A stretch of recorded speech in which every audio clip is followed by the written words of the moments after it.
The breakthrough didn't feel like the end. That surprised him. For so long, he believed that once life finally opened its hands, the weight would lift permanently, that peace would arrive and stay. That struggle would loosen its grip, but instead, something unexpected happened. The pressure returned different, but heavier in its own way. Because now life was asking more of him. The opportunity he had waited for finally came. Stability followed, recognition followed, progress became visible.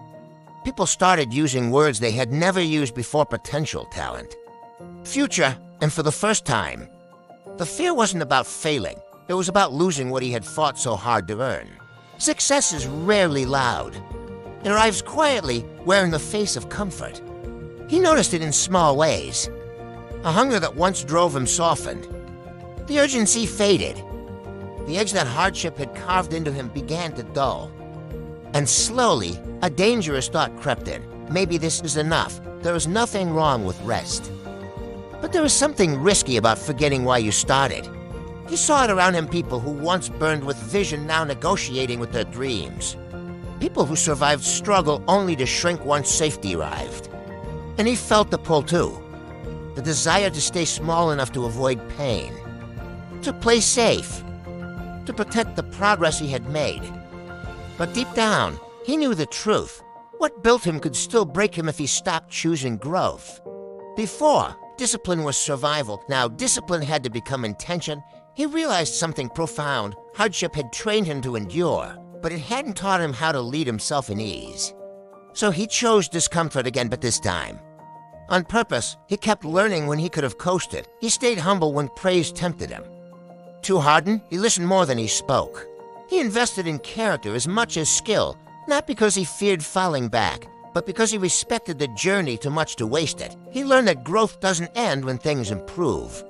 That's when it becomes quieter and more honest. Then something shifted. People started coming too. And not for success stories, but for truth. They didn't ask, "How did you win?" They asked, "How did you survive the waiting?" They recognized something in him, not perfection, not answers, but depth.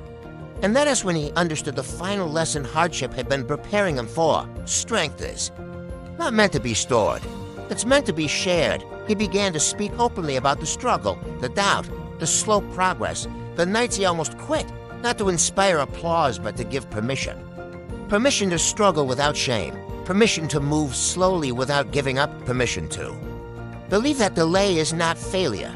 Success stopped being about rival. It became about alignment, about waking up without resentment, about standing firm without becoming rigid, about helping others walk through what once nearly broke him.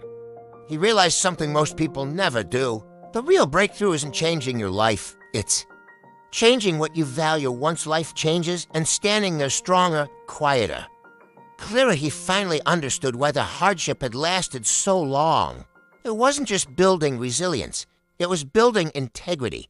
If you finally reached a place you once prayed for, be careful not to abandon the person who got you there. And if you're still waiting, still pushing through unseen seasons, know this: your hardship is not only shaping your future, it is shaping who you will be trusted to become. Because some doors don't open until strength learns how to stay humble.